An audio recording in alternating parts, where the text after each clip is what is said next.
Maybe I need to just say a few words of introduction relative to my role whilst I'm standing here, because there's been a lot of changes within IMRIS, and I've now stepped into IMRIS from another group, and our intention is to have a representative of IMRIS inside the activities. It probably won't be me on an ongoing basis, but it's me just for this transition part. So as of today, I kind of have two roles. One is the role with CEDO with fire, and I guess that's what I'm talking about here.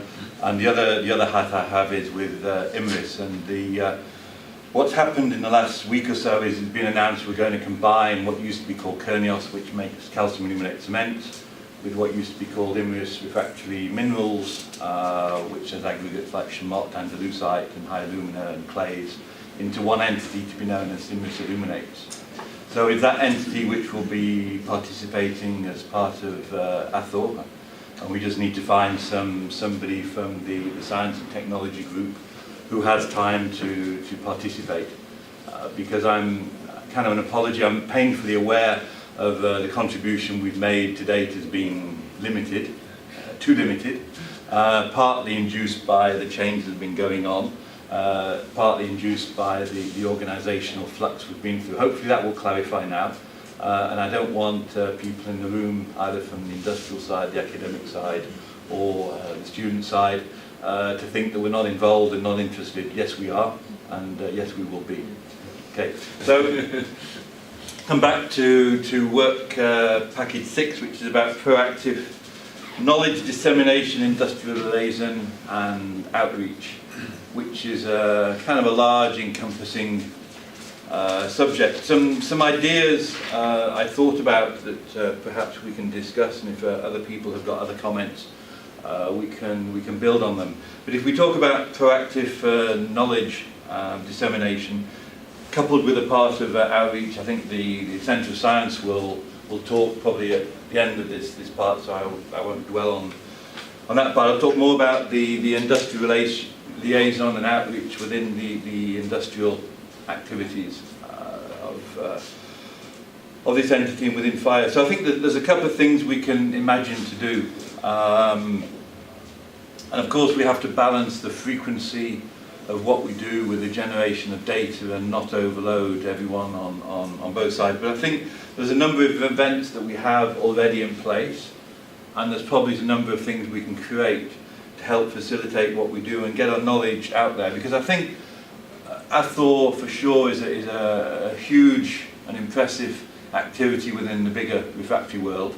And I can see two points of doing that. One obviously is to disseminate the knowledge that comes out of what's being generated. But the other thing I think we need to look at doing is doing a bit of evangelizing about the industry as a whole. You know, I think it was the Americans and the American Refractory Institute that termed the phrase the hidden industry. And I think refractories, we are a hidden industry. I think there's things we can do as a means of being out there encouraging young, well not so young people to join our industry. We're not age biased, but I think there's a lot we need to do to communicate, and we can use ATHOR as a vehicle, as well as achieving the primary objective to communicate about the programs. And I think there's two things there. One is the outreach within the population, shall I say, encompassed by fire, and the other might be an outreach to a wider group that goes beyond just the perimeter of fire. If I talk about fire for a moment, we have an annual general meeting, and I think it will be an eminent occasion, an opportunity to have the general meeting because it's a bit formal and dry and certain things we have to do, but as a separate thing.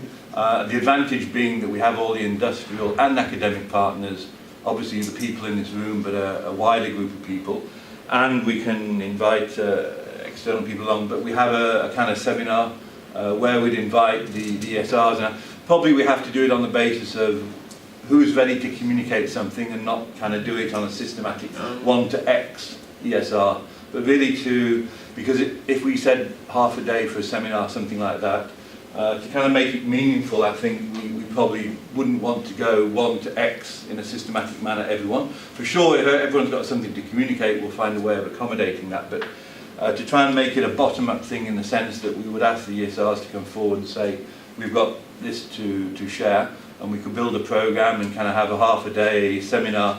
Probably not all completely one-way traffic. I think there's a great deal to be said about disseminating information upstream. And then as an exercise for the student body then to be able to stand in front of the fire group and give their overview in a very condensed manner. Because that's a kind of a key skill that from an industrial side one needs to acquire. And everyone's very passionate about their subject and everyone wants to share their subject, which is more than normal and more than natural. But you can get lost in the details, and one of the key skills of going through this academic exercise is to be able to pick out and sell. It's a famous 3-minute lift conversation. You've heard about that? We didn't speak with us about that. But I think it is the kind of principle of being able to sell your whatever you're doing, whether it be a PhD, whether it be I need €1 million to build a new factory, whatever it is, but to be able to do it in the course of a lift conversation going up a building for about 180 seconds.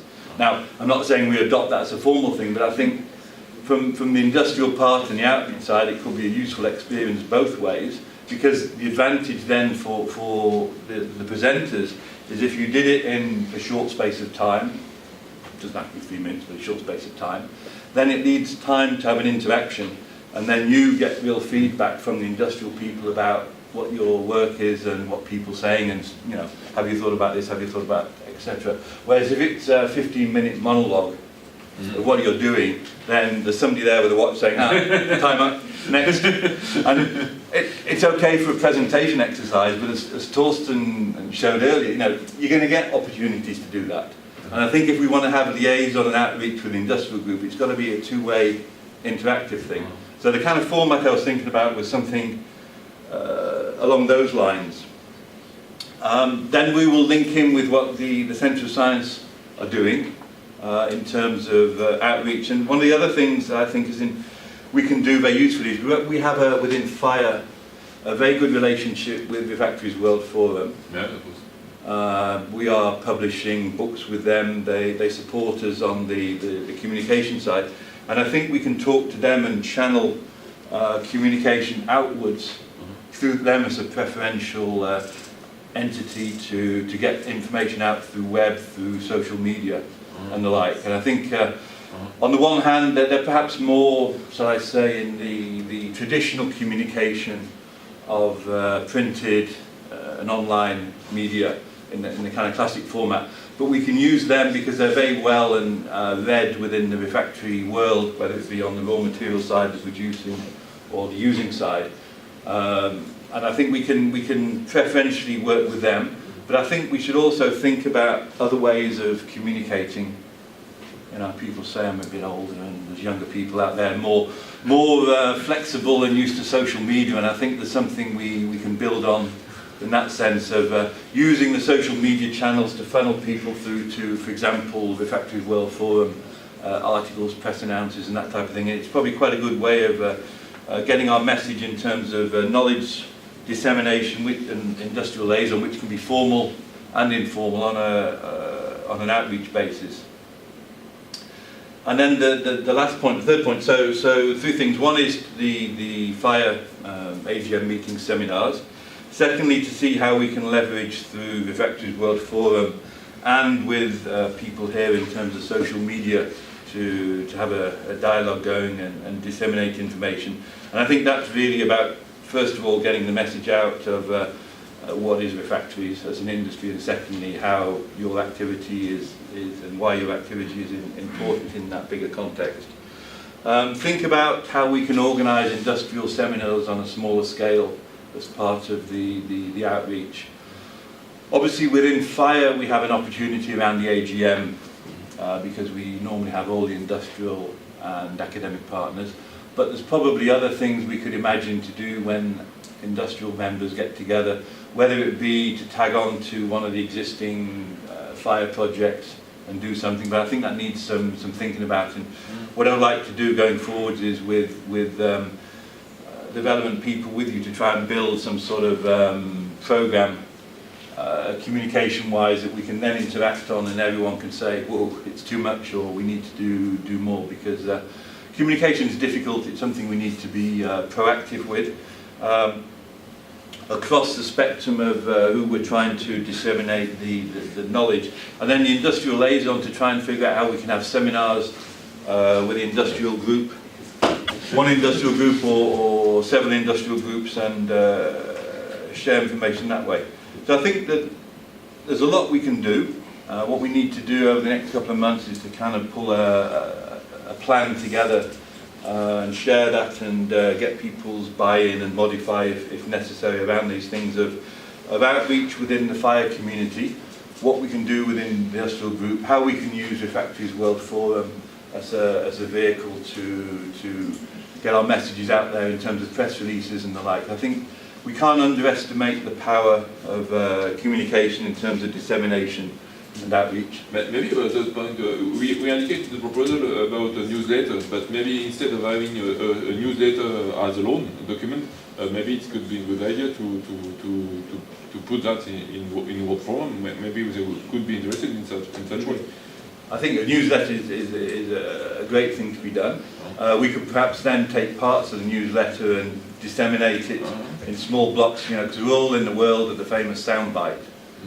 You know, Twitter for many years was 140 characters. So if we can reduce the messages to small bites to get people in to see the bigger picture, but a newsletter would be something to build on that we could then disseminate around that. And about the AGM, since the AGM will take place in Simtech this year, I think this is too early for the student to be there. Yes. But for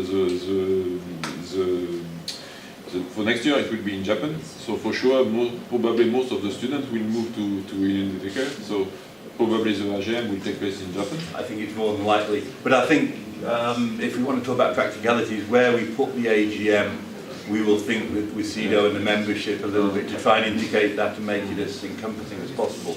I guess the advantage of Japan, once you get there and the cost of getting there, is that to have an extra half day to do this is not going to be a big deal. Whereas in the European world, then people might want to run off if it's in Europe. But you know, if we tie it around United, and for sure this year is going to be too soon, because we need to let people work on stuff and generate some information to disseminate. But I think that will be the key event. So the major community one within dissemination in the fire community is then September 19, something like that. I think it's September 19, which gives some time ahead. But before that, then I think we can communicate what we're doing without actually saying these are the results, because obviously we need some time to generate results.